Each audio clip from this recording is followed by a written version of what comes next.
Hi all, hope everything is going very well and good. TNU SRB SA exam 30 days free courseல இன்னைக்கு physics day 1ல என்னென்ன topic cover பண்ண போறோம் அப்படின்னா heat and force, வெப்பம் மற்றும் விசையை பற்றி சில இம்பார்ட்டண்ட் கான்செப்ட்ஸை பார்க்கலாம்.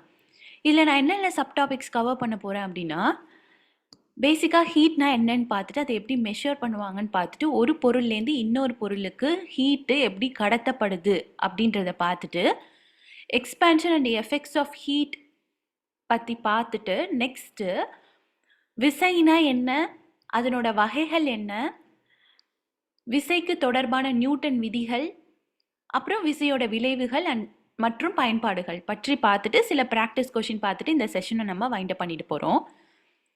ஸோ ஹீட் வெப்பம்னா என்ன? அது ஒரு ஆற்றல் இல்லையா? Light energy, sound energy, chemical energy, nuclear energy மாதிரி ஹீட்டும் ஒரு ஃபார்ம் ஆஃப் எனர்ஜி நமக்கு தெரியும். அந்த ஹீட் எப்படிலாம் ப்ரொடியூஸ் ஆகுது? ஃபார் எக்ஸாம்பிள், இப்போ உங்கள் 2 கையை எடுத்து ரப் பண்ணுங்களேன், ரப் பண்ணிட்டு கன்னத்தில் வைங்க, சூடாக இருக்கும் இல்லையா? ஸோ ரப் பண்ணும்போது உராய்தல் ஏற்படுது, உராய்தல்னால நம்மளுக்கு ஹீட் ப்ரொடியூஸ் ஆகுது. நெக்ஸ்ட்டு ஒரு பொருள் எரிஞ்சிட்டு இருக்குது, அது பக்கத்தில் போனீங்கன்னா வெப்பமாக இருக்கும் இல்லையா? அனல் அடிக்குது அப்படின்னு சொல்லுவாங்கல்ல. ஸோ ஒரு கேண்டில் எரிஞ்சிட்டு இருக்குது, கையை பக்கத்தில் எடுத்துகிட்டு போனீங்கன்னா உங்கள் கை ஹீட்டை ஃபீல் பண்ணும் இல்லையா? நெக்ஸ்ட்டு ஒரு ரெசிஸ்டிவ் மெட்டீரியல் இருக்குது, மின்தடை அதிகமாக இருக்கக்கூடிய ஒரு மெட்டீரியல் இருக்குது, அதில் நம்ம கரண்ட்டை பாஸ் பண்ணும்போது அந்த இடத்துல ஹீட்டு ப்ரொடியூஸ் ஆகும் இல்லையா? அந்த பிரின்சிபலில் ஒர்க் ஆகுறது தான் நம்மளோட அயன் பாக்ஸு, ஹீட்ரு, கெய்சர், டோஸ்டர் எல்லாமே. ஒரு ரெசிஸ்டிவ் மெட்டீரியலில் கரண்ட்டை பாஸ் பண்ணும்போது அந்த இடத்துல ஹீட்டு ஜென்ரேட் ஆகும். ஓகேவா? ஸோ அயன் பாக்ஸு, ஹீட்ரு, கெய்சர், டோஸ்டர்லாம் இந்த பிரின்சிபல் தான் யூஸ் பண்ணுறாங்க. நெக்ஸ்ட்டு கெமிக்கல் ரியாக்ஷன்ஸ் மூலயமா கூட ஹீட்டு ப்ரொடியூஸ் ஆகும். ஃபார் எக்ஸாம்பிள், இப்போ கன்ஸ்ட்ரக்ஷன் ஒர்க்கில் வீட்டுக்கு சுண்ணாம்பு அடிக்கணும்னு வச்சுக்கோங்களேன், என்ன பண்ணுவாங்க? குயிக் லைம் CaO இருக்குல்ல, கால்சியம் ஆக்சைடு, அதை வந்து தண்ணியில் கலப்பாங்க. அப்போ நமக்கு ஹீட்டு ப்ரொடியூஸ் ஆகும் இல்லையா? மேஜர் சோர்ஸ் என்னது? சன்லைட்லேருந்து நமக்கு எலக்ட்ரோ மேக்னெட்டிக் ஸ்பெக்ட்ரம் கிடைக்கும் இல்லையா? அதில் இன்ஃப்ராரெட் ரேஸ்னு ஒன்று இருக்குது. இன்ஃப்ராரெட் ரேஸ்னால் ஹீட் வேவ்ஸ் தான். ஓகேவா? ஸோ சன்கிட்டேருந்து கூட நமக்கு ஹீட்டு கிடைக்குது. ஓகேவா? ஸோ ஹீட் இந்த மாதிரி பல விதத்தில் ஜென்ரேட் ஆகும், ஃபார்ம் ஆகும். ஓகேவா? அப்படி ப்ரொடியூஸ் ஆகிற ஹீட்டு ஹாட் ஆப்ஜெக்ட்லேருந்து கோல்டு ஆப்ஜெக்ட்டுக்கு ட்ரான்ஸ்ஃபர் ஆகும். ஓகேவா? ஃபார் எக்ஸாம்பிள், எப்படி வந்து தண்ணி மேடான இடத்துலேருந்து தாழ்வான இடத்துக்கு தானாகவே ஃப்ளோ ஆகுதோ, அதே மாதிரி ஹீட்டு ஹாட் ஆப்ஜெக்ட்லேருந்து கோல்டு ஆப்ஜெக்ட்டுக்கு ட்ரான்ஸ்ஃபர் ஆகும். ஓகேவா? ஃபார் எக்ஸாம்பிள், இப்போ உங்கள் அம்மா உங்களுக்கு டீ போட்டு எடுத்துகிட்டு வந்து வச்சுட்டு, உனக்கு டீ வச்சுருக்கப்பா குடிப்பான்றாங்க. ஆனால் நீங்கள் ஃபோனை பார்த்துட்டு 1 மணி நேரம் கழித்து வந்து குடிச்சிங்க அப்படின்னா அந்த டீ எப்படி இருக்கும்? ஆறி போயிடும், ஜில்லுன்னு இருக்கும். அம்மா சூடாக தானே வச்சாங்க, எப்படி அது ஆறி போச்சு? ஏன்னா அந்த டீயில் இருக்கக்கூடிய ஹீட்டு, அந்த டீ இப்போது ஹாட் ஆப்ஜெக்ட் இல்லையா? அந்த டீயில் இருக்கக்கூடிய ஹீட்டு சரௌண்டிங்ஸில் இருக்கக்கூடிய ஏருக்கு கம்பேரேட்டிவ்லி அது கோல்டராக இருக்கும் இல்லையா? ஸோ டீயில் இருக்கக்கூடிய ஹீட்டு சரௌண்டிங்கில் இருக்கக்கூடிய ஏருக்கு ட்ரான்ஸ்ஃபர் ஆகிருக்கும். ஸோ அதனால் என்ன ஆகிடும்? டீ வந்து ஆறி போயிடும் இல்லையா? So heat is a form of energy that flows from hot object to the cold object. Next அதனோட SI யூனிட் என்ன அப்படின்னா ஜூல். வேறு எந்தெந்த யூனிட்டில் ஹீட்டை ரெப்ரசன்ட் பண்ணுவாங்கனாக்கா கெலோரி. கெலோரிக்கும் ஜூலுக்கும் என்ன சம்மந்தம்னா 1 calorie equal to 4.184 joule. So இந்த கால்குலேஷன் ரொம்ப முக்கியம். 1 கெலோரி ஈக்குவல் டு 4.184 ஜூல். ஓகேவா? ப்ராப்ளம்ஸ் கேட்கும்போது கன்வர்ஷன் கெலோரியில் கொடுக்காம ஜூலில் கொடுத்துருந்தாங்கனாக்கா இந்த கன்வர்ஷன் தெரிஞ்சு வச்சுருந்துருக்கணும். ஓகேவா? 1 calorie equal to 4.184 joule. Kilo கெலோரினா அப்போ என்னது? 1 kilo calorie equal to 1000 calorie. ஓகேவா? நெக்ஸ்ட்டு முக்கியமான பாயிண்ட் ஒன்று இருக்குது. இந்த ஹீட் ட்ரான்ஸ்ஃபர் நடக்குது பார்த்தீங்களா 2 ஆப்ஜெக்ட்டுக்கு நடுவில், அது எது வரையும் நடக்கும் அப்படின்னா 2 ஆப்ஜெக்ட்டுக்கும் சேம் டெம்பரேச்சர் வர்ற வரையும் நடக்கும். தெர்மல் ஈக்குலிபிரியம் ரீச் ஆகிற வரையும் நடக்கும். ஃபார் எக்ஸாம்பிள், இப்போ உங்கள் அம்மா டீ போட்டு எடுத்துகிட்டு போயிட்டு ஒரு தண்ணி தவளை மேலே வச்சுட்டாங்கன்னு வச்சுக்கோங்க. தண்ணி தவளை சில்லுன்னு தான் இருந்திருக்கும்.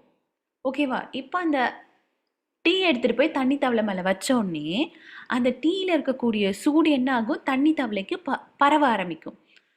கொஞ்ச நேரம் போய் அந்த தண்ணி தவளையை தொட்டோனாக்கா அந்த மேற்பகுதி சூடாக இருக்கிறத நீங்களே ஃபீல் பண்ணலாம். அப்போ அந்த இடத்துல ஹீட் ட்ரான்ஸ்ஃபர் நடந்திருக்கு. ஹாட் ஆப்ஜெக்ட்லேருந்து கோல்டு ஆப்ஜெக்ட்டுக்கு ஹீட்டு ஃப்ளோ ஆயிருக்கு. இந்த ஃப்ளோ, இந்த ட்ரான்ஸ்ஃபர் எது வரையும் நடந்துகிட்டே இருக்கும் அப்படின்னா, அந்த டீக்கும் அந்த தண்ணி தவளை அந்த வெசலுக்கும் சேம் டெம்பரேச்சர் ரீச் ஆகிற வரையும் இது நடந்துகிட்டே இருக்கும். ஓகேவா? So heat flows until thermal equilibrium is reached. இது ரொம்ப இம்பார்ட்டன்டான பாயிண்ட். ஸோ நம்ம என்னென்னலாம் பார்த்தோம் அப்படின்னா, வெப்பம் ஒரு சூடான பொருளிலிருந்து குளிர்ந்த பொருளுக்கு பாயும் ஒரு ஆற்றலின் வடிவம்னு சொல்லி பார்த்தோம். அதனோட எஸ்ஐ அலகு ஜூலுன்னு பார்த்தோம். பிற அலகுகள் வந்து கெலோரி, கிலோ கெலோரின்னு பார்த்தோம். கெலோரிக்கும் ஜூலுக்கும் என்ன ரிலேஷன் அப்படின்னா 1 கெலோரி ஈக்குவல் டு 4.184 ஜூலுன்னு சொல்லி பார்த்தோம். நெக்ஸ்ட்டு வெப்ப சமநிலை அடையும் வரை வெப்பம் ஒரு பொருளிலிருந்து மற்றொன்றுக்கு பாய்ந்து கொண்டே இருக்கும்ன்ற ஒரு இம்பார்ட்டன்ட் கான்செப்டை பார்த்தோம். ஓகேவா? தெர்மல் ஈக்குலிபிரியம் ரீச் ஆகிற வரையும் இந்த ஹீட் ட்ரான்ஸ்ஃபர் ரெண்டு ஆப்ஜெக்ட்டுக்கு நடுவில் நடந்துகிட்டே இருக்கும். ஓகேவா? ஸோ இதெல்லாம் நம்ம பார்த்தோம். நெக்ஸ்ட்டு மெஷர்மெண்ட் ஆஃப் டெம்பரேச்சர், வெப்பநிலையின் அளவீடு. ஓகேவா? டெம்பரேச்சர் பேசிக்காக என்ன சொல்லுன்னா, ஒரு பொருள் எவ்வளோ ஹாட்டாக இருக்குது இல்லை எவ்வளோ கோல்டாக இருக்குது அப்படின்றத தான் சொல்லும். அதுதான் டெம்பரேச்சர். டெம்பரேச்சர் வேறு, ஹீட் வேறு. டெம்பரேச்சரை எதை யூஸ் பண்ணி மெஷர் பண்ணுவாங்கனாக்கா தெர்மாமீட்டர். ஹீட்டை எதை யூஸ் பண்ணி மெஷர் பண்ணுவாங்கனாக்கா calorimeter. So heat is measured யூஸிங்னு சொல்லி கீழே தெர்மாமீட்டரும் கொடுத்துருக்காங்க, கெலோரிமீட்டரும் கொடுத்துருக்காங்கனாக்கா நீங்கள் தெர்மாமீட்டரை சூஸ் பண்ணக்கூடாது. ஹீட்டை எப்படி மெஷர் பண்ணுவாங்க, எந்த டிவைஸ் யூஸ் பண்ணி மெஷர் பண்ணுவாங்கனாக்கா கெலோரிமீட்டர் யூஸ் பண்ணி தான் மெஷர் பண்ணுவாங்க. ஓகேவா? ஸோ டெம்பரேச்சர் பேசிக்காக எதை சொல்லும், ஒரு பொருள் எவ்வளோ ஹாட்டாக இருக்குது இல்லை எவ்வளோ கோல்டாக இருக்குது அப்படின்றது சொல்லும். ஓகேவா? ஸோ பேசிக்காக அந்த பொருளோட தற்போதைய வெப்பநிலையை அளக்கும் ஒரு அளவுகோல் தான் டெம்பரேச்சர். ஹீட்னா என்ன அப்படின்னா மொத்த வெப்ப சக்தி. ஓகேவா? அந்த ஹீட்டை எப்படி மெஷர் பண்ணுவாங்கனாக்கா கெலோரிமீட்டர் யூஸ் பண்ணி மெஷர் பண்ணுவாங்க. ஸோ பேசிக்காக இதை தெரிஞ்சு வச்சுக்கோங்க. டெம்பரேச்சர் எப்படி மெஷர் பண்ணுவாங்கனாக்கா தெர்மாமீட்டர் யூஸ் பண்ணி மெஷர் பண்ணுவாங்க. ஹீட் எப்படி மெஷர் பண்ணுவாங்கனாக்கா கெலோரிமீட்டர் யூஸ் பண்ணி மெஷர் பண்ணுவாங்க. இது ரெண்டு விஷயம் தான். ஓகேவா? ஸோ இப்போ தெர்மாமீட்டர்னு எடுத்துக்கிட்டிங்கனாக்கா அதில் டிஃப்ரெண்ட் டைப்ஸ் ஆஃப் தெர்மாமீட்டர் இருக்குது. இப்போது மெர்க்குரி, ஆல்கஹால், டிஜிட்டல் தெர்மாமீட்டர் பற்றி பார்க்கலாம். ஸோ மெர்க்குரி தெர்மாமீட்டர்னால் ஒன்றும் கிடையாது. முன்னாடிலாம் ஹாஸ்பிட்டலில் நீங்கள் போனீங்க, உடம்பு சரியில்லை, ஜுரம் அடிக்குது அப்படின்னு போனீங்கன்னா உங்கள் பாடி டெம்பரேச்சர் செக் பண்ணுறதுக்காக ஒரு தெர்மாமீட்டர் யூஸ் பண்ணுவாங்க. இப்போது டிஜிட்டல் தெர்மாமீட்டர் யூஸ் பண்ணுறாங்க. ஓகேவா? அதில் டிஜிட்டல் டிஸ்பிளே இருக்குது, அதுலேயே அது ரீடிங்கை காமிச்சிருது. ஆனால் முன்னாடிலாம் பார்த்தீங்க அப்படின்னாக்கா அவங்க தான் அந்த ரீடிங்கே நோட் பண்ணுவாங்க. ஒரு கிளாஸ் டியூப் மாதிரி ஒன்று இருக்கும், அதில் கீழே வந்து மெர்க்குரி வச்சுருந்துருப்பாங்க. ஓகே, ஒரு கிளாஸ் கேபிலரி டியூப் இருக்கும், அதில் மெர்க்குரி வச்சுருந்துருப்பாங்க அதனோட எண்டில். இப்போ உங்களுக்கு வந்து உங்கள் பாடி டெம்பரேச்சர் செக் பண்ணணுன்னா என்ன பண்ணுவாங்க, உங்கள் ஆம்பிட்டில் அந்த தெர்மாமீட்டரை வச்சாங்க அப்படின்னா என்னாகும், உங்கள் பாடியில் இருக்கிற ஹீட்டுனால அந்த கேஸ் கேபிலரி டியூப்பில் இருக்கிற மெர்க்குரி எக்ஸ்பேண்ட் ஆக ஆரம்பிக்கும். ஸோ அது எவ்வளோ தூரம் எக்ஸ்பேண்ட் ஆகிருக்குன்ற ரீடிங்கை நோட் பண்ணிவிட்டு இதுதான் உங்கள் பாடி டெம்பரேச்சர்னு சொல்லுவாங்க. ஓகேவா? இதெல்லாம் முன்னாடி யூஸ் பண்ணிட்டு இருந்தாங்க ஹாஸ்பிட்டல்ஸ்லலாம் மெர்க்குரி தெர்மாமீட்டர். ஓகேவா? ஆல்கஹால் தெர்மாமீட்டர் கூட யூஸ் பண்ணுவாங்க. ஆல்கஹால் தெர்மாமீட்டர்னால் என்ன அப்படின்னா, மெர்க்குரிக்கு பதில் ஆல்கஹால் இருக்கும், அவ்வளோதான். ஆனால் ஆல்கஹால் வந்து கலர்லெஸ் தானே, அதனால என்ன பண்ணுவாங்க அப்படின்னா அதில் யூஸ்வலாக ரெட் கலரோ க்ரீன் கலரோ ப்ளூ கலரோ டைஸை கலந்துருவாங்க. ஸோ அது கலர்டு ஆல்கஹாலாக இருக்கும். ஸோ இப்போ என்ன ஆகும், ஹீட்டுக்கு ஏற்ற மாதிரி அந்த ஆல்கஹால் வந்து எக்ஸ்பேண்ட் ஆகும். ஓகேவா? இந்த ஆல்கஹால் தெர்மாமீட்டரை லோ டெம்பரேச்சர் என்விரான்மெண்ட்டுக்கும் யூஸ் பண்ணுவாங்க. ஓகேவா? ஏன்னா அதனோட டெம்பரேச்சர் ரீடிங் எதுலேருந்து எது வரையும் இருக்குனாக்கா -114 டிகிரி செல்சியஸ்லேருந்து நியர்லி 78 டிகிரி செல்சியஸ் வரையும் இருக்கும். ஸோ லோ டெம்பரேச்சர் என்விரான்மெண்ட்டுக்கும் இந்த ஆல்கஹால் தெர்மாமீட்டரை யூஸ் பண்ணுவாங்க. ஸோ இந்த வானிலை மையத்தில் மெட்ரலாஜிலலாம் இந்த ஆல்கஹால் தெர்மாமீட்டரை யூஸ் பண்ணுவாங்க. ஓகேவா? நெக்ஸ்ட்டு டிஜிட்டல் தெர்மாமீட்டர்ன்றது உங்களுக்கு தெரியும். அதில் ஒரு டிஜிட்டல் டிஸ்ப்ளே இருக்கும். இப்போல்லாம் நம்ம ஹாஸ்பிட்டலுக்கு போகணுன்னா இந்த டிஜிட்டல் தெர்மாமீட்டர் தான் யூஸ் பண்ணுறாங்க இல்லையா? ஸோ என்ன பண்ணுவாங்க, டிஜிட்டல் தெர்மாமீட்டர் இருக்கும். அதை உங்கள் ஆர்ம்பிட்டில் வச்சாங்க அப்படின்னாக்கா உங்கள் பாடி டெம்பரேச்சர் எவ்வளவோ அது டிஜிட்டல் டிஸ்பிளேல காமிச்சிடும் ஃப்ராக்ஷன் ஆஃப் செகண்டில். ஓகேவா? ஸோ நம்ம வீட்டிலே கூட அதெல்லாம் இப்போலாம் காமனாக வச்சுருக்க ஆரம்பிச்சிடும் டிஜிட்டல் தெர்மாமீட்டர்லாம். ஓகேவா? ஸோ அதில் ஒன்றும் இருக்காது, ஒரு எலக்ட்ரிக் சென்சார் இருக்கும். அதுதான் நம்ம டெம்பரேச்சர் சேஞ்சஸை டிடெக்ட் பண்ணி டிஜிட்டல் டிஸ்பிளேல காமிச்சிடும். ஓகேவா? ஸோ நெக்ஸ்ட்டு வேற ஒரு தெர்மாமீட்டர் நான் சொல்லணும்னு நினச்சேன்.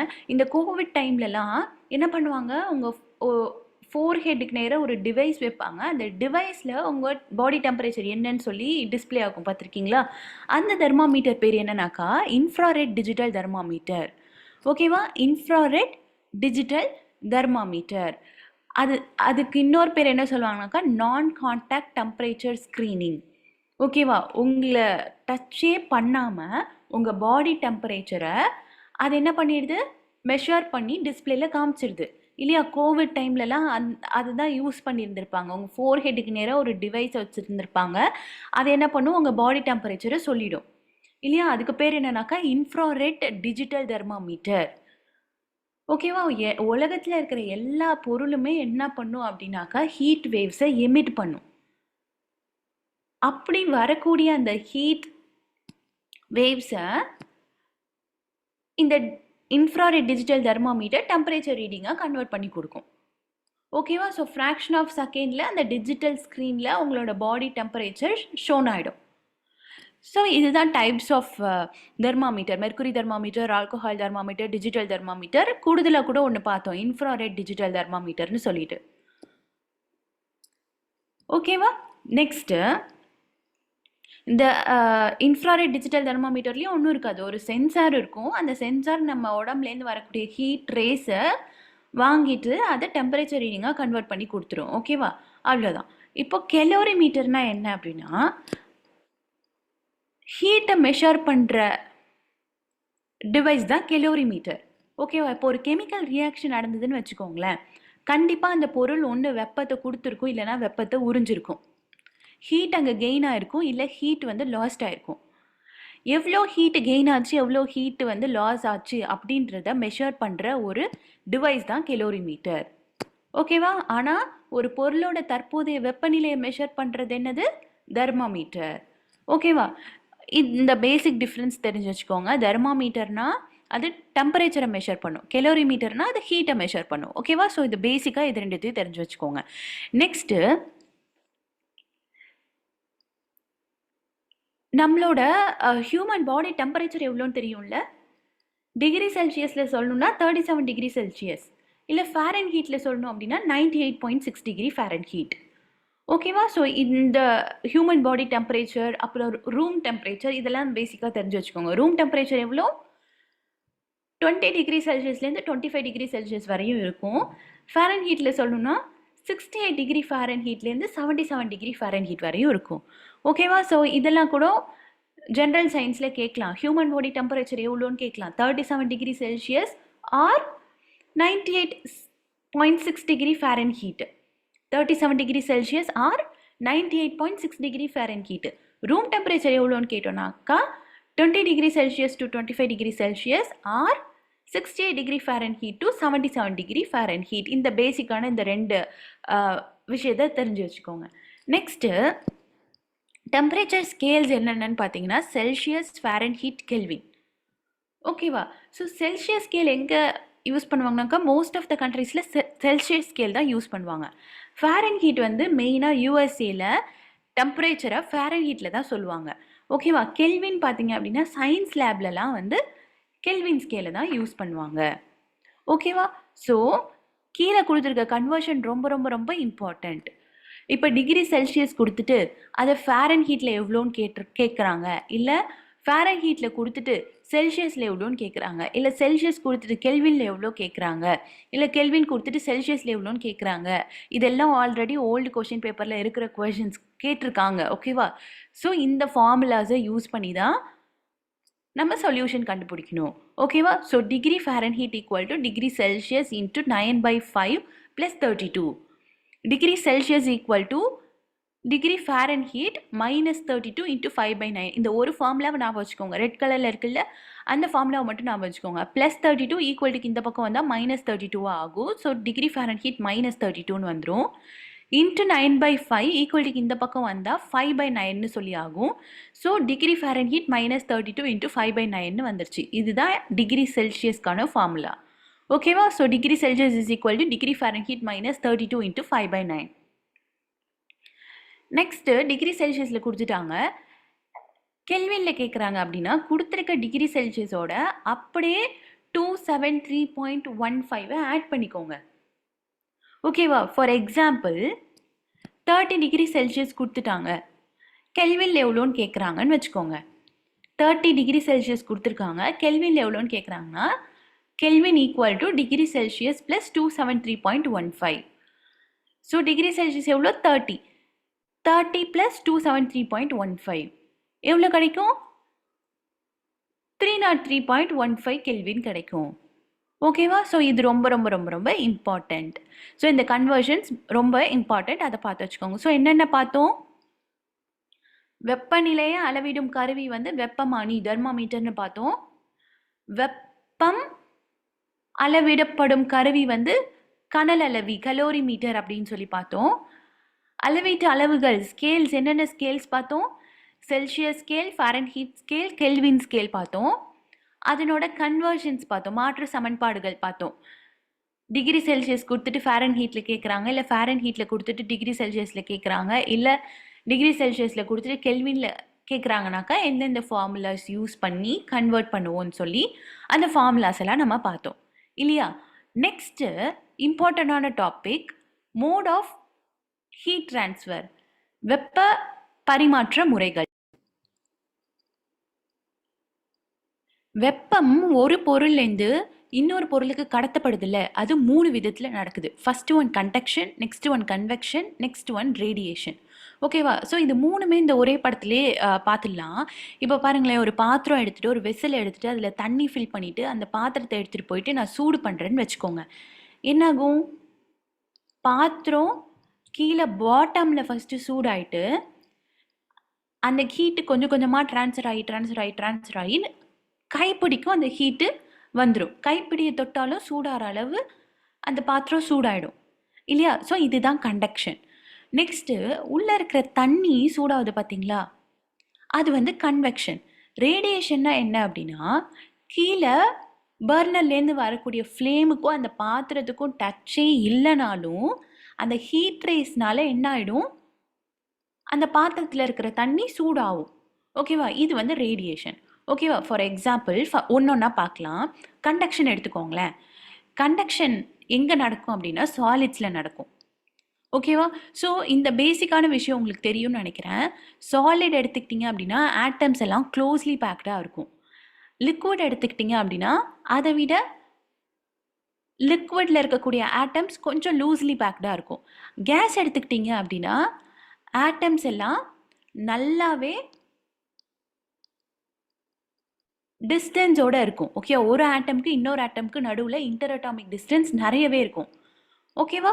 ஸோ சாலிட்ஸில் ஆட்டம்ஸ் எல்லாம் க்ளோஸ்லி பேக்டாக இருக்கும், லிக்விடில் லூஸ்லி பேக்டாக இருக்கும், கேஸில் அதை விடையும் ரொம்ப லூஸாக பேக் ஆகிருக்கும். ஓகேவா? ஸோ ஒரு ஆட்டம்க்கு இன்னொரு ஆட்டம்க்கு நடுவில் இன்டர் அட்டாமிக் டிஸ்டன்ஸ் ரொம்ப அதிகமாக இருக்கும் கேஸில். ஓகேவா? லிக்விடில் இன்டர் அட்டாமிக் டிஸ்டன்ஸ் கம்மி, சாலிடில் இன்டர் அட்டாமிக் டிஸ்டன்ஸ் ரொம்ப ரொம்ப ரொம்ப ரொம்ப கம்மி.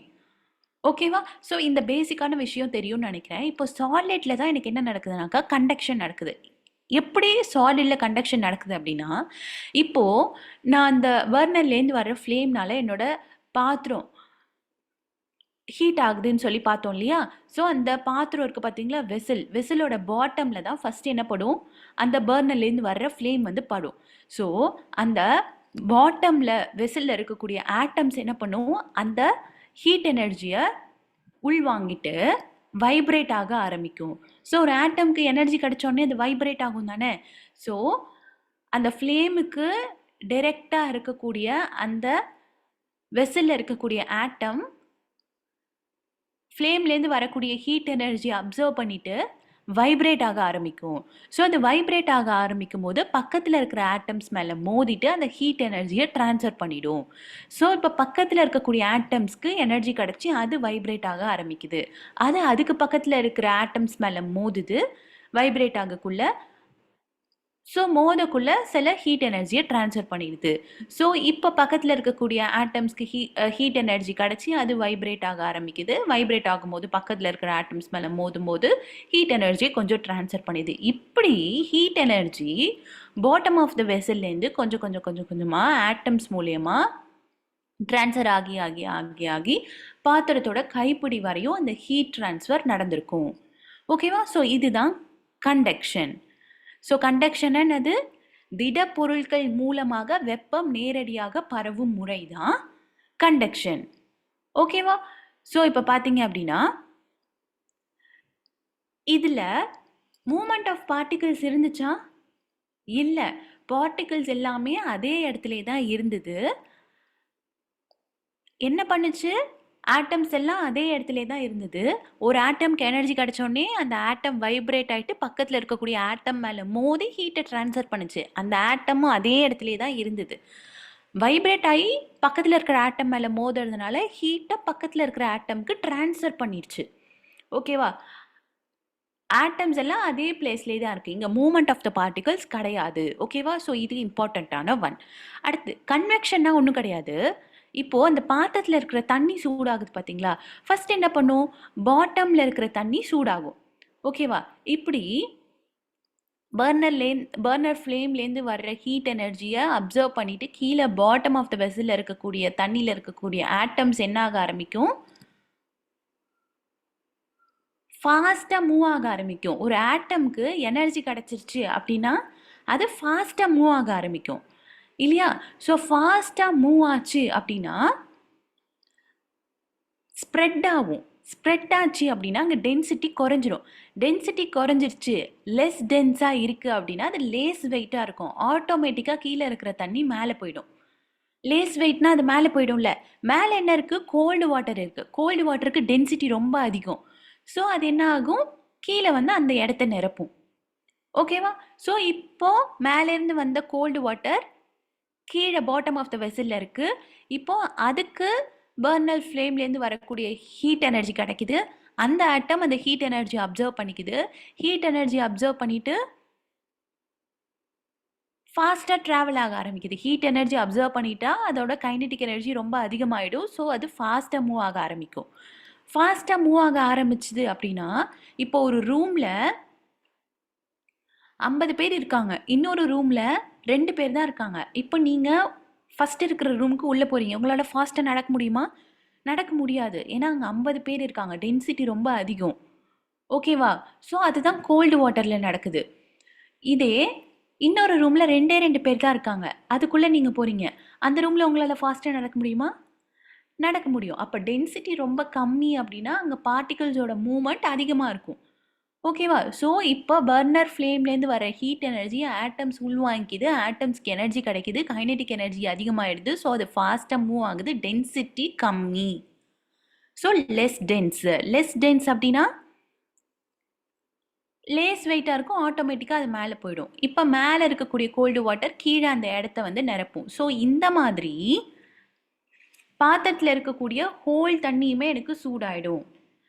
ஓகேவா? கீழே இருக்கிற தண்ணி மேலே போகும், மேலே இருக்கிற தண்ணி கீழே வரும். இந்த மாதிரி ஒரு சர்க்குலர் மூவ்மெண்ட் நடக்கிறது தான் கன்வெக்ஷன் கரண்ட்டுன்னு சொல்லி சொல்லுவாங்க. இந்த அப் அண்ட் டவுன் சைக்கிள் நடந்து நடந்து நடந்து எல்லா தண்ணியுமே சூடாயிடும்.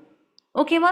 ஸோ இந்த ப்ராசஸ் பேர் தான் கன்வெக்ஷன். கன்வெக்ஷன் வந்து லிக்விட்ஸில் மட்டும்தான் நடக்குமானா கிடையாது, கேஸில் கூட நடக்கும். ஓகேவா? ஸோ இங்கே அதனால தான் ட்ரான்ஸ்ஃபர் த்ரூ ஃப்ளூயிட்ஸ்னு சொல்லியிருக்காங்க பாருங்கள். ஃப்ளூயிட்ஸ்னால் லிக்விட்ஸ் அண்ட் கேஸ் போத்துமே.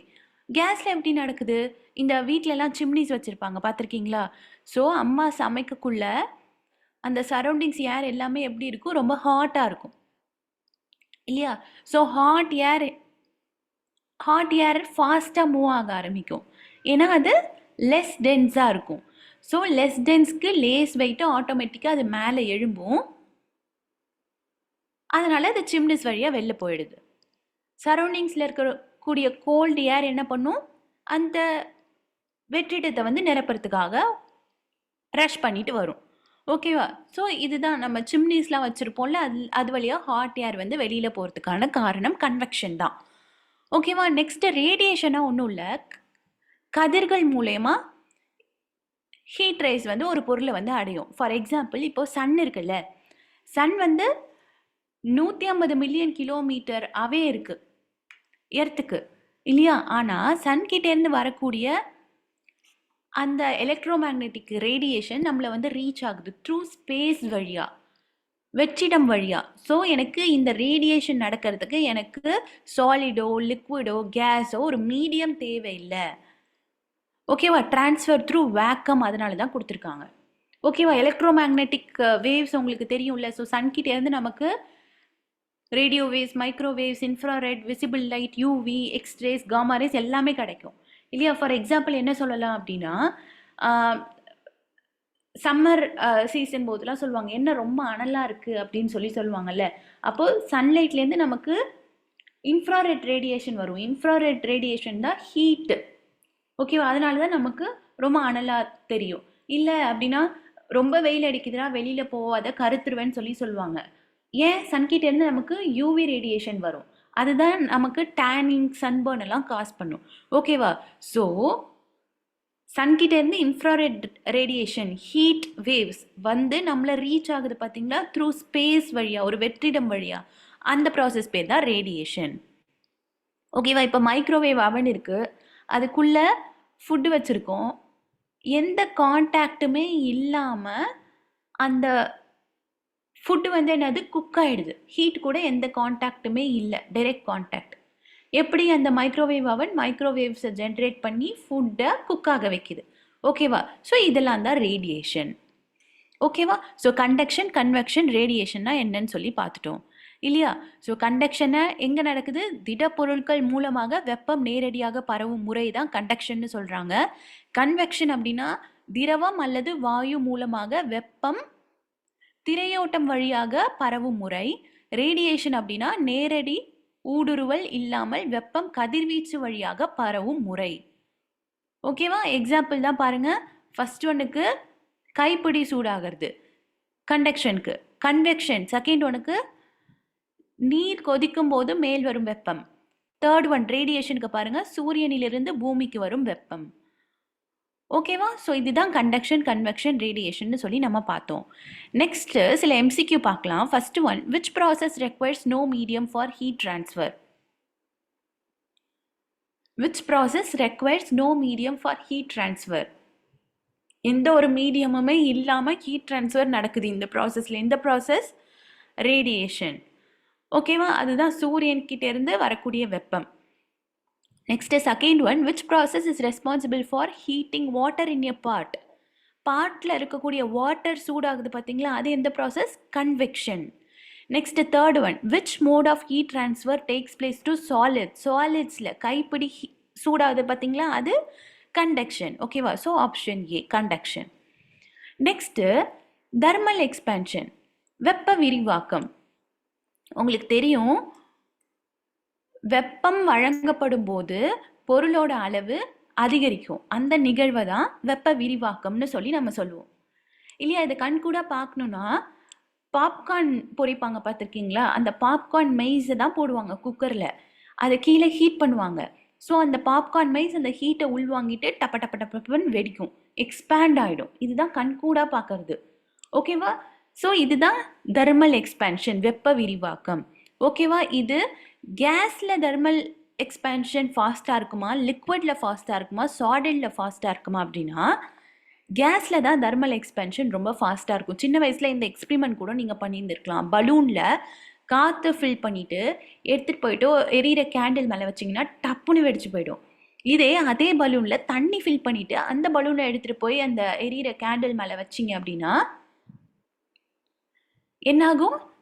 அது வெடிக்கிறதுக்கு லேட் ஆகும். முதல்ல தண்ணி சூடாகும், அதுக்கப்புறம் அது எக்ஸ்பேண்ட் ஆகும், அதுக்கப்புறம் தான் பலூன் வெடிக்கும். ஏன் கேஸில் ஹீட் எக்ஸ்பேன்ஷன் ஃபாஸ்ட்டாக இருக்குது, லிக்விடில் அதை விட கம்மியாக இருக்குது, சாலிடில் அதை விட கம்மியாக இருக்குது அப்படின்னா, சாலிட் இப்போ ஒரு இரும்பு கம்மி எடுத்துகிட்டு போய் நீங்கள் நெருப்பில் காமிச்சிட்டே இருந்தீங்கன்னா உங்கள் கைப்பிடிக்கு வரையும் அந்த ஹீட் ஃப்ளோ ட்ரான்ஸ்ஃபர் ஆகிறதுக்கு, அந்த மெட்டல் எக்ஸ்பேண்ட் ஆகிறதுக்கு ரொம்ப லேட் ஆகும். ஓகேவா? ஏன் கேஸில் தெர்மல் எக்ஸ்பேன்ஷன் ரொம்ப ஃபாஸ்ட்டாக இருக்குது அப்படின்னா, ஆல்ரெடி பார்த்தா அதே ரீசன் தான். இன்டர் அட்டாமிக் டிஸ்டன்ஸ் ரொம்ப அதிகமாக இருக்கும். ஓகேவா? லிக்விடில் இன்டர் அட்டாமிக் டிஸ்டன்ஸ் ரொம்ப கம்மி, சாலிடில் இன்டர் அட்டாமிக் டிஸ்டன்ஸ் ரொம்ப ரொம்ப ரொம்ப ரொம்ப கம்மி. ஓகேவா? ஸோ இப்போ நான் கேஸை ஹீட் பண்ணுறேன்னு வச்சுக்கோங்களேன், அந்த ஆட்டம்ஸ்க்கெல்லாம் எனர்ஜி கிடைக்கும். எனர்ஜி கிடைச்சா அது ஃபாஸ்ட்டாக மூவ் ஆக ஆரம்பிக்கும். ஃபாஸ்ட்டாக மூவ் ஆகுது அப்படின்னா அது நல்லா ஸ்ப்ரெட் ஆகும். நல்லா ஸ்ப்ரெட் ஆகுன்ற போது அந்த இடத்துல எக்ஸ்பேன்ஷன் நடக்கும். ஸோ கேஸுக்கு இன்டர் அட்டாமிக் டிஸ்டன்ஸ் ரொம்ப அதிகன்றதுனால ஒரு மாலிகுலுக்கு இன்னொரு மாலிகுலுக்கும், ஒரு ஆட்டம்க்கு இன்னொரு ஆட்டம்க்கும் நடுவில் இடைவெளி ரொம்ப அதிகமாக இருக்குன்றதுனால அங்கே இன்டர்மாலிகுலர் ரெஸ்ட்ரிக்ஷன்லாம் இருக்காது. அதுக்கு அந்த எனர்ஜியை வாங்கிட்டு கைனெட்டிக் எனர்ஜி அதிகமாயிட்டு ரொம்ப ஃபாஸ்ட்டாக மூவ் ஆக ஆரம்பிக்கும். ஃபாஸ்ட்டாக மூவ் ஆக ஆரம்பிச்சுது அப்படின்னா அது ரொம்ப அதிகமாக ஸ்ப்ரெட் ஆகும். ஸ்ப்ரெட் ஆகிறது மூலயமா அந்த பொருள் வந்து விரிவடையும். ஓகேவா? ஸோ அதனால தான் கேஸில் தெர்மல் எக்ஸ்பேன்ஷன் ரொம்ப அதிகமாக இருக்குது கம்பேரேட்டிவ்லி லிக்விடை கம்பேர் பண்ணும்போது சாலிடில் தெர்மல் எக்ஸ்பேன்ஷன் ரொம்ப கம்மி. ஓகேவா? இதுக்கெலாம் ஒரு எக்ஸாம்பிள் பார்க்கணும் அப்படின்னா, இப்போது ஹாட் ஏர் பலூன் எடுத்துக்கோங்களேன். ஹாட் ஏர் பலூனில் என்ன நடக்கும்? ஒரு ப்ரொப்பேன் பர்னரை யூஸ் பண்ணி ஃப்ளேமை ரைஸ் பண்ணுவாங்க. ஓகேவா? ஸோ அந்த ஹாட் ஏர் பலூனுக்குள்ளே இருக்கக்கூடிய ஏர் எல்லாமே என்னாகும்? ப்ரொப்பைன் பர்னர்லேருந்து வர்ற ஃப்ளேம்னால சூடாகும். ஓகேவா?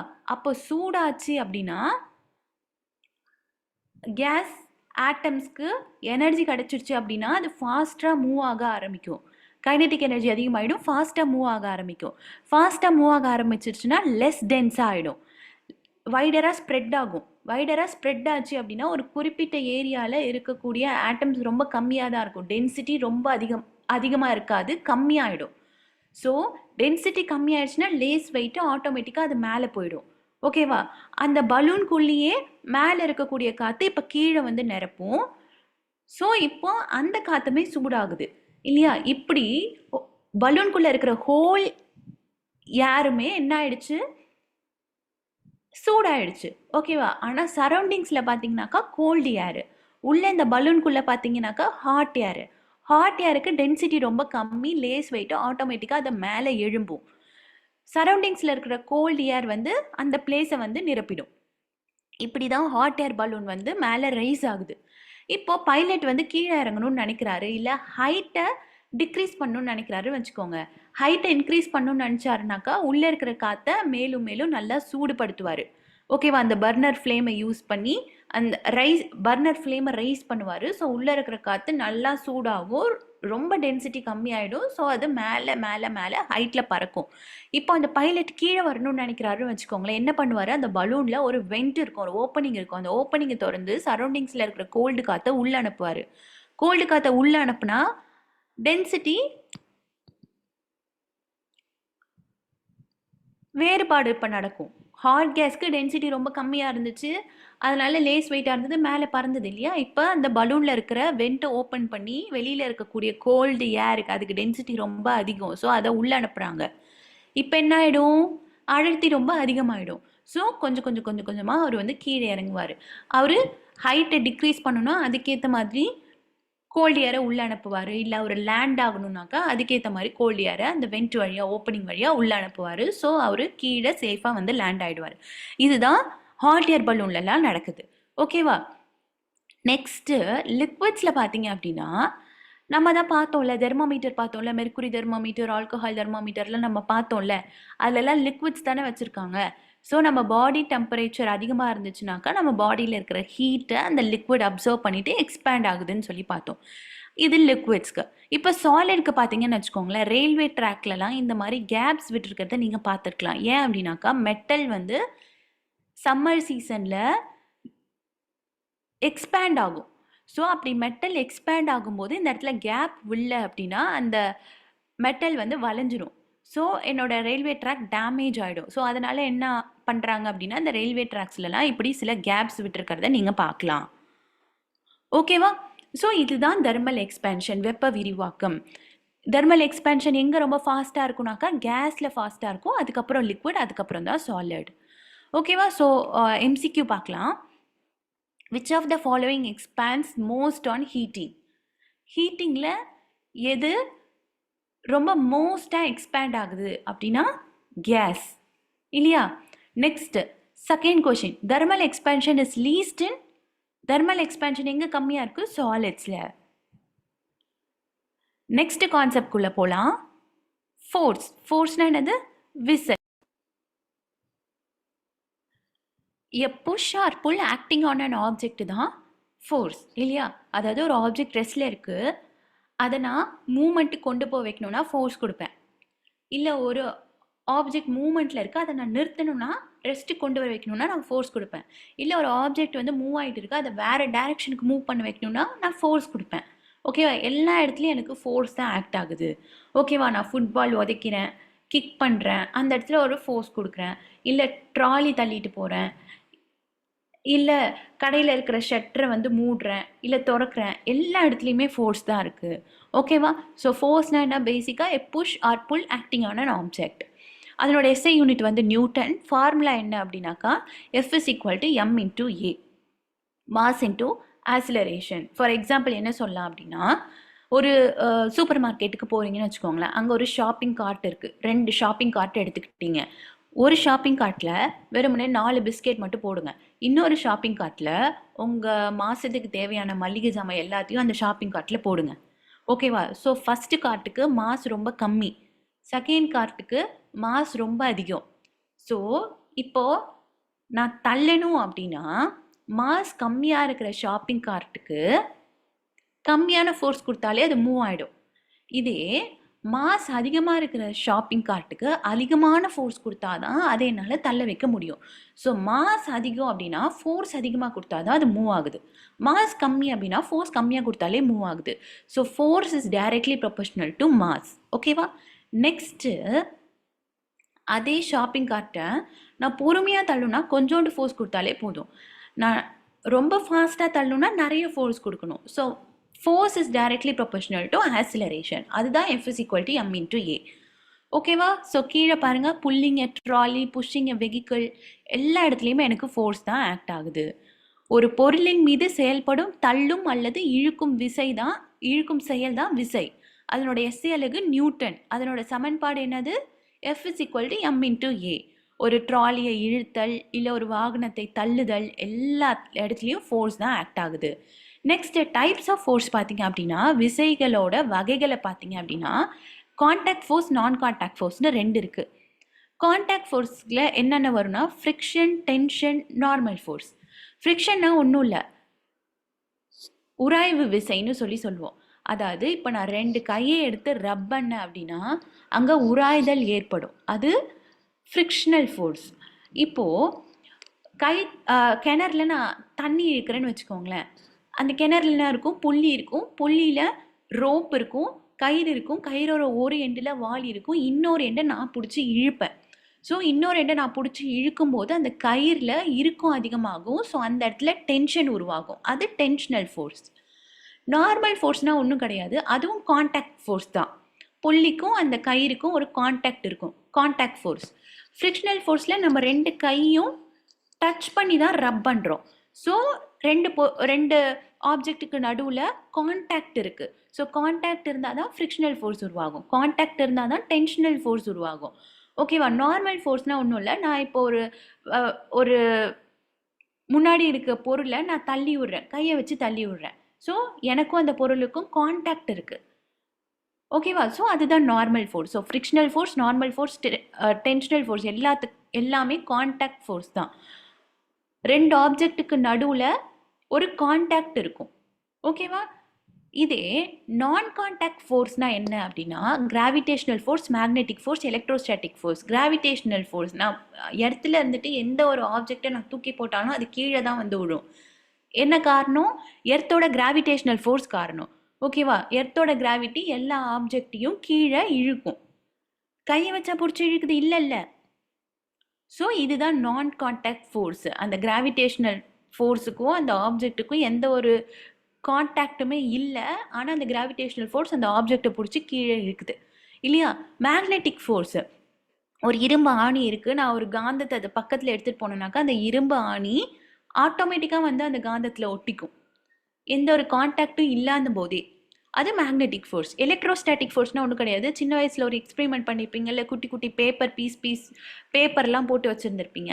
ஒரு பிளாஸ்டிக் கோம் எடுத்து உங்கள் ஹேரை நல்லா கோம் பண்ணிவிட்டு அந்த சீப்பை கிட்டக்கு எடுத்துகிட்டு வந்தீங்கன்னா அந்த ஸ்மால் பீஸ் ஆஃப் பேப்பர் எல்லாமே போய் அந்த சீப்பில் போய் அட்டாச் ஆகிடும்.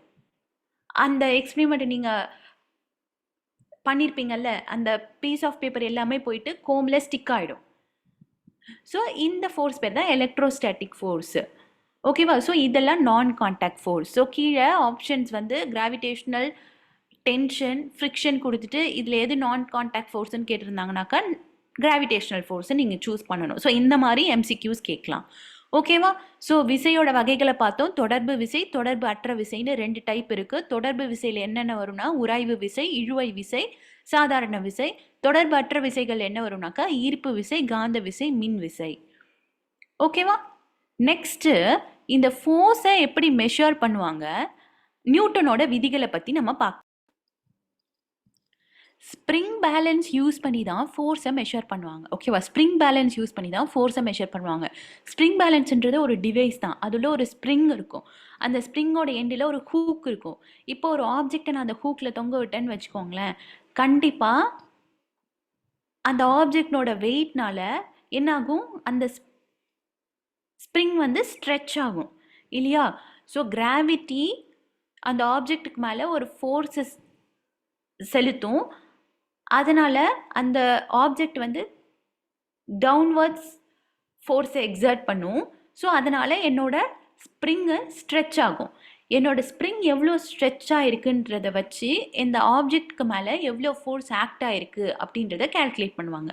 ஸோ ஃபோர்ஸை கேல்குலேட் பண்ணுற ஒரு இன்ஸ்ட்ருமெண்ட் தான் என்னது, ஸ்ப்ரிங் பேலன்ஸ். ஓகேவா. அடுத்து நியூட்டனோட விதிகளை பார்க்கலாம். Newton's first law. Newton's first லானா ஒன்றும் இல்லை, இந்த டெஃபினிஷன் நம்ம படிச்சிருப்போம். An object at rest will remain at rest and an object in motion will continue in uniform motion in a straight line unless acted upon by an external force ன்னு சொல்லி ஒரு definition நம்ம படிச்சிருப்போம். அப்படின்னா ஒன்றும் இல்லை, ஒரு ஆப்ஜெக்ட் ரெஸ்ட்ல இருந்துச்சுன்னா அது ரெஸ்ட்லேயே இருக்கிறதுக்கு தான் பார்க்கும்.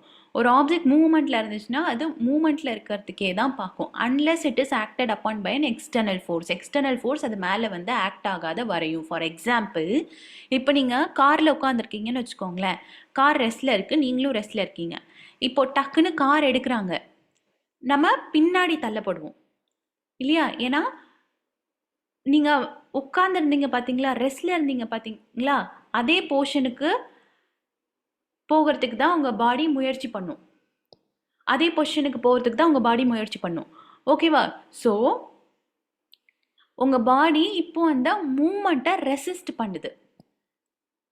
இதுவே கார் வந்து யூனிஃபார்ம் ஸ்பீடில் போயிட்டே இருக்குன்னு வச்சுக்கோங்களேன், நீங்களும் அதே ஸ்பீடில் தான் ட்ராவல் ஆகிட்டே இருப்பீங்க. இப்போ சடனாக பிரேக் போடுறாங்க காருக்கு, நீங்கள் என்ன பண்ணுவீங்க, முன்னாடி போய் இடிச்சுப்பீங்க. ஏன்னா ஆல்ரெடி நீங்கள் மூமெண்ட்டில் தான் இருந்தீங்க, உங்கள் பாடி முன்னாடி தான் போயிட்டு இருந்தது. ஸோ அதே ஸ்டேட்டை கண்டினியூ பண்ணுறதுக்கு தான் உங்கள் பாடி பார்க்கும். இப்போ பிரேக் போட்டோடனே டக்குன்னு என்ன பண்ணுவீங்க, முன்னாடி போய் இடிச்சுப்பீங்க. சடனாக நீங்கள் ரெஸ்ட்டுக்கு கொண்டு வந்தோடனே உங்கள் பாடி அந்த ரெஸ்ட்டுக்கு வர்றதுக்கு ரெஃப்யூஸ் பண்ணுது, மறுக்குது, ரெசிஸ்ட் பண்ணுது. ஓகேவா. ஸோ அதனோட ஸ்டேட்டை சேஞ்ச் பண்ணுறதுக்கு அப்போஸ் பண்ணுது பார்த்தீங்களா அந்த ஆப்ஜெக்ட், அதுக்கு பேர் தான் இனர்ஷியான்னு சொல்லுவாங்க. ஓகேவா. ஸோ நியூட்டன்ஸ் ஃபர்ஸ்ட் லாக்கு இன்னொரு பேர் லா ஆஃப் இனர்ஷியா. நியூட்டன்ஸோட செகண்ட் லா நம்மளுக்கு தெரியும், F is equal to mass into acceleration. ஒரு ஆப்ஜெக்ட்டுக்கு மாஸ் கம்மி அப்படின்னா கம்மியான ஃபோர்ஸ் கொடுத்தாலே அதை தள்ள முடியும். இதே ஒரு ஆப்ஜெக்ட்டுக்கு மாஸ் ரொம்ப அதிகம் அப்படின்னா அதிகமான ஃபோர்ஸ் கொடுத்தா தான் அதை தள்ள முடியும். இதே ஒரு ஆப்ஜெக்டை கம்மியான ஸ்பீடில் ட்ராவல் பண்ண வைக்கணும்னா கம்மியான ஃபோர்ஸ் கொடுக்கணும், இல்லை ரொம்ப ஃபாஸ்ட்டாக ட்ராவல் பண்ண வைக்கணும்னா நான் அதிகமான ஃபோர்ஸ் கொடுக்கணும். So F is directly proportional to M, F is directly proportional to A, F is equal to M into A. ஓகேவா. நெக்ஸ்ட் நியூட்டன்ஸோட தேர்ட் லா ரொம்ப familiar. For every action there is an equal and opposite reaction இல்லையா. So ஒரு swimming பூலில் ஒருத்தர் வந்து swim பண்ணுறாரு, நீச்சல் அடிக்கிறாருன்னு வச்சுக்கோங்க. என்ன பண்ணுவார்? அவர் கையை வச்சு தண்ணியை பின்னாடி தள்ளுவார், அந்த தண்ணி அவர் பாடியை முன்னாடி தள்ளும். For every action there is an equal and opposite reaction. அவர் தண்ணியை பின்னாடி தள்ளுறாரு, தண்ணி அவரை முன்னாடி தள்ளுது. அதுதான் நியூட்டன்ஸ் தேர்ட் லா. இதே ஒரு ராக்கெட் லான்ச் எடுத்துக்கிட்டிங்கன்னு வச்சுக்கோங்களேன், அந்த ராக்கெட் இன்ஜின் உள்ள என்ன நடக்கும்? ஃபியூவல் வந்து பேர்ன் ஆகும். ஸோ ஒரு ஹாட் கேஸ் ப்ரொடியூஸ் ஆகும். அதை அந்த ராக்கெட்டோட நாசில் வழியாக ஹை ஸ்பீடில் அந்த ஹாட் கேஸை வெளியில் தள்ளுவாங்க. ஸோ அந்த ராக்கெட்டோட நாசில் வந்து ரொம்ப சின்னதாக இருக்கிறதுனால அது வழியாக அவ்வளோ ஹாட் கேஸ் வெளியில் வர்றதுனால, செம்ம ஃபோர்ஸில் வெளியில் வர்றதுனால அந்த ராக்கெட் வந்து முன்னாடி தள்ளப்படும். ஓகேவா? இதுதான் ராக்கெட் லான்ச்சில் நடக்கும். ஸோ இதுவும் நியூட்டன்ஸ் தேர்ட் லா தான். ஓகேவா? ஸோ ஒரு எம்சிக்யூ பார்க்கலாம்.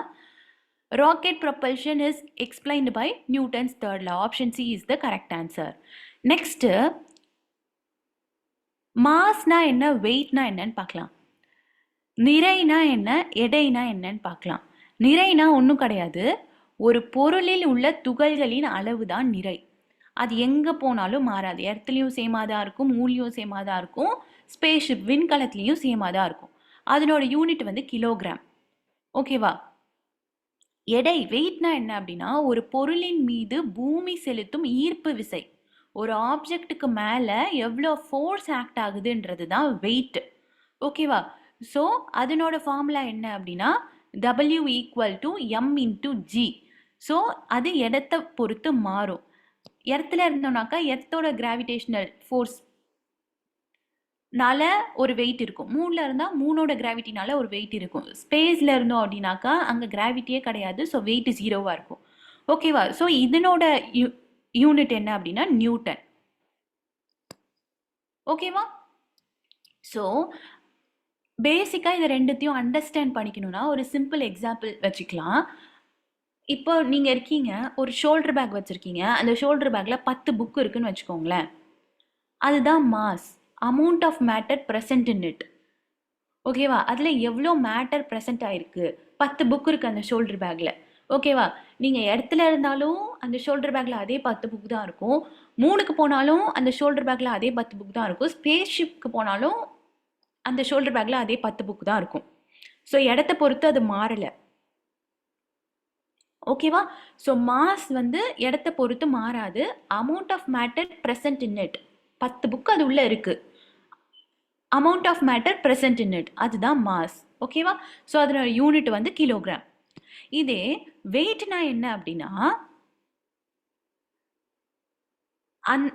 எர்த்தனோட கிராவிட்டி அந்த ஆப்ஜெக்டை பிடிச்சி கீழே இழுக்கிறதுனால, அந்த பேக்கை பிடிச்சி கீழே இருக்கிறதுனால நீங்கள் அந்த பேக்கை எவ்வளோ ஹெவியாக ஃபீல் பண்ணுறீங்க அப்படின்றது தான் அந்த ஆப்ஜெக்டோட வெயிட்டு. ஓகேவா? எர்த்தோட கிராவிட்டி அந்த ஷோல்டர் பேக்கை பிடிச்சி கீழே இழுக்கிறதுனால அந்த பேக்கை எவ்வளோ ஹெவியாக நீங்கள் ஃபீல் பண்ணுறீங்க அப்படின்றது தான் வெயிட்டு. ஓகேவா?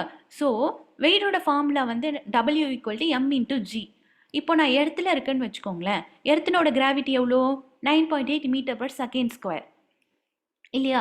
ஸோ இப்போது நான் என்னோட வெயிட் வந்து 70, என்னோட மாஸ் வந்து 70 kgன்னு வச்சுக்கோங்க. எர்த்தனோட கிராவிட்டி வந்து எவ்வளோ? 9.8 m/s²ன்னு வச்சுக்கோங்க. ஸோ 70 × 9.8 m/s² நான் போட்டேன்னா எவ்வளோ கிடைக்குது? 689 நியூட்டன் கிடைக்குது. அதுதான் வெயிட் எர்த்தில். இதே நான் 3க்கு போயிட்டேன்னு வச்சுக்கோங்களேன். 3ஓட கிராவிட்டி எவ்வளோனா 1.6 m/s². ஓகேவா? அதே 70 kg தான் நான். ஸோ 70 × 3ஓட கிராவிட்டி எவ்வளோ? 1.6 m/s². ஸோ 70 × 1.6 போட்டோம் அப்படின்னா நியர்லி 114 நியூட்டன் கிடைக்கும். அங்கே என்னோட வெயிட்டு 114 நியூட்டன். ஓகேவா? இதே நான் ஸ்பேஸ் ஷிப்பில் இருக்கேன்னு வச்சுக்கோங்களேன், வெயிட் கண்டுபிடிக்கணும். அதே 7 kg தான் என்னோட மாசு. கிராவிட்டி என்னது? 0 இல்லையா? ஸோ 70 × 0 எவ்வளோ? 0 நியூட்டன். அதுதான் என்னோட வெயிட். ஓகேவா? அப்போ வெயிட்ன்றது இடத்த பொறுத்து மாறுது. ஓகேவா? ஸோ இதுதான் மாஸ் அண்ட் வெயிட். இதுதான் நம்ம இங்கே பார்த்தோம். நெக்ஸ்ட்டு ப்ரெஷர் அண்ட் ஃபோர்ஸ் பற்றி நம்ம பார்க்கலாம். ப்ரெஷர் ஒரு குறிப்பிட்ட ஏரியாவில் எவ்வளோ அமௌண்ட் ஆஃப் ஃபோர்ஸ் ஆக்ட் ஆகுதோ அதுதான் ப்ரெஷர். ஓகேவா? ஸோ ப்ரெஷரோட ஃபார்முலா என்னன்னாக்கா F/A. ஏரியா கம்மினா அங்கே ப்ரெஷர் அதிகமாக இருக்கும், ஏரியா அதிகம்னா ப்ரெஷர் கம்மியாக இருக்கும். Pressure is inversely proportional to area. ஓகேவா? ஸோ எக்ஸாம்பிள் சொல்லணும்னு வச்சுக்கோங்களேன். ஸோ ஒரு ஷார்ப் நைஃப் எடுத்துக்கோங்க, அதனோட சர்ஃபேஸ் ஏரியா, எட்ஜில் சர்ஃபேஸ் ஏரியா ரொம்ப கம்மி. ஸோ ஏரியா ரொம்ப கம்மினா ப்ரெஷர் ரொம்ப அதிகமாக இருக்கும். ஸோ அது சூப்பராக காயெல்லாம் வெஜிடபிள்ஸ் எல்லாம் வெட்டிடும். இதே ஒரு பிளெண்ட் நைஃப் எடுத்துக்கோங்க, ஒரு மழுங்கின கத்தி எடுத்துக்கோங்க, அங்கே அதனோட எட்ஜில் சர்ஃபேஸ் ஏரியா ரொம்ப அதிகமாக இருக்கும். ஸோ ஏரியா ரொம்ப அதிகம்னாக்கா ப்ரெஷர் ரொம்ப கம்மி. ஸோ என்னால் காயெல்லாம் ஒழுங்காக வெட்ட முடியாது. ஓகேவா? ஸோ ஏரியா கம்மினா நான் சேம் அமௌண்ட் ஆஃப் ஃபோர்ஸை கொடுக்குறேன். ஏரியா கம்மி ஆன இடத்துல ஒன்று, ஏரியா அதிகமான இடத்துல ஒன்று நான் கொடுக்குறேன். எந்த இடத்துல எனக்கு ப்ரெஷர் அதிகமாக இருக்கும்? ஏரியா கம்மியாக இருக்கிற இடத்துல தான் எனக்கு ப்ரெஷர் அதிகமாக இருக்கும். ஏரியா அதிகமாக இருக்கிற இடத்துல எனக்கு ப்ரெஷர் கம்மியாக இருக்கும். ஸோ அதுதான் P = F/A. Pressure is inversely proportional to area. அது ரொம்ப முக்கியம். அதனோட யூனிட் வந்து பாஸ்கல். ஓகேவா? ஸோ ஃபார் எக்ஸாம்பிள், இன்னொரு எக்ஸாம்பிள் சொன்னோன்னா, இப்போது டிராக்டர் இருக்குதுன்னு வச்சுக்கோங்களேன். அது எவ்வளோ ஹெவி, அது எவ்வளோ வெயிட்டு, அவ்வளோ வெயிட்டும் கிரவுண்ட் மேலே தானே ஆக்ட் ஆகுது. இப்போ நான் அந்த டிராக்டரோட டயரை சைக்கிள் டயர் மாதிரி ரொம்ப நேரோவான வீல்ஸ் வச்சுருந்தேன்னு வச்சுக்கோங்களேன். என்னாகும்? அந்த ஹோல் வெயிட்டும் அந்த ஸ்மால் ஏரியா வழியாக தான் கிரவுண்டு மேலே ஆக்ட் ஆகும். ஓகேவா? ஸோ ஏரியா ரொம்ப கம்மினா அந்த டிராக்டரு அந்த கிரவுண்டு மேலே கொடுக்குற ப்ரெஷர் ரொம்ப அதிகமாக இருக்கும். ஸோ என்ன ஆகிடும் அப்படின்னா, மண்ணில் அந்த வீல்லாம் புதஞ்சிடும். ஓகேவா? இதே நான் டயரை ரொம்ப ப்ராடன் ஆக்குறேன்னு வச்சுக்கோங்களேன், சர்ஃபேஸ் ஏரியா ரொம்ப அதிகமாகுது. ஸோ ஏரியா அதிகம்னா ப்ரெஷர் கம்மியாகிடுது. ஸோ அந்த டிராக்டர் கிரவுண்டு மேலே ஏற்படுத்தக்கூடிய ப்ரெஷர் கம்மியாகிடுது. ஸோ அந்த டிராக்டரால் மண்ணில் புதையாமல் ரோட்டில் போக முடியுது. ஓகேவா? ஸோ அதுதான், ஏரியா அதிகம்னா ப்ரெஷர் கம்மி, ஏரியா கம்மினா ப்ரெஷர் அதிகம். Pressure is inversely proportional to area. So அழுத்தம்னா என்னது? ஒரு பகுதியின் மேல் விதிக்கப்பட்டுள்ள விசையின் அளவு. ஓகேவா? ஸோ அதோட ஃபார்முலா P = F/A. யூனிட் வந்து pascal. So applications of force பார்த்தோம் அப்படின்னா, எங்கெங்கெல்லாம் இந்த ஃபோர்ஸ் வந்து ஆக்ட் ஆகுதுன்னு பார்த்தோம். டிரைவிங்கில் நம்ம நியூட்டன்ஸ் ஃபர்ஸ்ட் லாலே பார்த்தோம்ல, ஒரு ஆப்ஜெக்ட் ரெஸ்ட்டில் இருந்துச்சுன்னா ரெஸ்ட்டில் இருக்கிறதே தான் பார்க்கும். நம்ம ரெஸ்ட்டில் உட்காந்துட்டு இருக்கோம், டக்குன்னு காருக்கு ஆக்சிலரேட்டர் கொடுத்தோன்னா நம்ம பின்னாடி தள்ளப்படுவோம். இதே கார் போயிட்டு இருக்கு, ஒரு பிரேக் போட்டாங்கன்னா நம்ம முன்னாடி போய் இடிச்சுப்போம் அப்படின்லாம் பார்த்தோம்ல, அதெல்லாம் நியூட்டன்ஸ் ஃபர்ஸ்ட் லா. ஸோ டிரைவிங்லலாம் ஃபோர்ஸ் வந்து ஆக்ட் ஆகுது. நெக்ஸ்ட் பிரேக் போடும்போது ஃப்ரிக்ஷனல் ஃபோர்ஸ் நடக்குது. எக்ஸசைஸ் பண்ணும்போது கிராவிடேஷனல் ஃபோர்ஸுக்கு அப்போஸ் பண்ணி அந்த டம்பெல்ல அப்வர்ட் ஃபோர்ஸ் கொடுத்து மேலே லிஃப்ட் பண்ணுறாங்க. ஸோ அங்கெல்லாம் ஃபோர்ஸ் ஆக்ட் ஆகுது. மிஷினரிஸ்லலாம் கண்டிப்பாக மெக்கானிக்கல் ஃபோர்ஸ் இருக்கும். கிரெயின்ஸ்லலாம் ஒரு ஹெவி ஆப்ஜெக்டை தூக்கணும்னா அதுக்கேற்ற மாதிரி மெக்கானிக்கல் ஃபோர்ஸை கொடுக்கணும். ட்ரில்லிங் போடுறோம், சர்ஃபேஸை பெனிட்ரேட் பண்ணிவிட்டு, செவரை பெனிட்ரேட் பண்ணிவிட்டு ட்ரில் பண்ணுறோம் அப்படின்னா அதுக்கேற்ற மெக்கானிக்கல் ஃபோர்ஸ் கொடுக்கணும். ஹைட்ராலிக் ப்ரெஸ்லாம் எடுத்துக்கிட்டிங்க அப்படின்னா ஒரு குறிப்பிட்ட ஏரியாவில் அதிக அமௌண்ட் ஆஃப் ஃபோர்ஸ் கொடுப்பாங்க. ஸோ ஹை ப்ரெஷர் க்ரியேட் ஆகிட்டு அந்த ஆப்ஜெக்டை ஷேப் பண்ணவோ இல்லை கட் பண்ணவோ ஹெல்ப் பண்ணும். ஸோ எல்லா இடத்துலையும் மெக்கானிக்கல் ஃபோர்ஸ் இருக்கும் மிஷினரிஸில். ஓகேவா? நெக்ஸ்ட்டு சில MCQs நம்ம பார்க்கலாம். SI யூனிட் ஆஃப் ஹீட் என்னது? Joule. Second question, boiling point of water in kelvin. Boiling point of water in Kelvin 373 Kelvin. Best conductor silver. Wood-ஆ, ஏரா, சில்வரா, வாட்டரான்னு கேட்டிருக்காங்க. Silver. Metal rods on heating கண்டிப்பாக எக்ஸ்பேண்ட் ஆகும். So expands. Force when palms rubbed. Rubbing 2 hands என்ன நடக்குது? Frictional force create ஆகும். Friction. Force opposing motion. Friction. Planetary orbit force. Gravitational force. Motion due to force, second law, F is equal to ma. So நம்ம இந்த வீடியோவில் என்னென்னலாம் பார்த்தோம்? Heat transfer எப்படி நடக்குது, கண்டக்ஷன், கன்வெக்ஷன், ரேடியேஷன் மூலயமா நடக்குதுன்னு பார்த்தோம். தெர்மல் எக்ஸ்பேன்ஷன் எங்கே அதிகமாக இருக்குது? கேஸில் அதிகமாக இருக்குது. அதுக்கப்புறம் லிக்விட், அதுக்கப்புறம் சாலிட்னு பார்த்தோம். தெர்மல் எக்ஸ்பேன்ஷன் கேஸில் தான் ஃபாஸ்ட்டாக இருக்கும்னு சொல்லி பார்த்தோம்.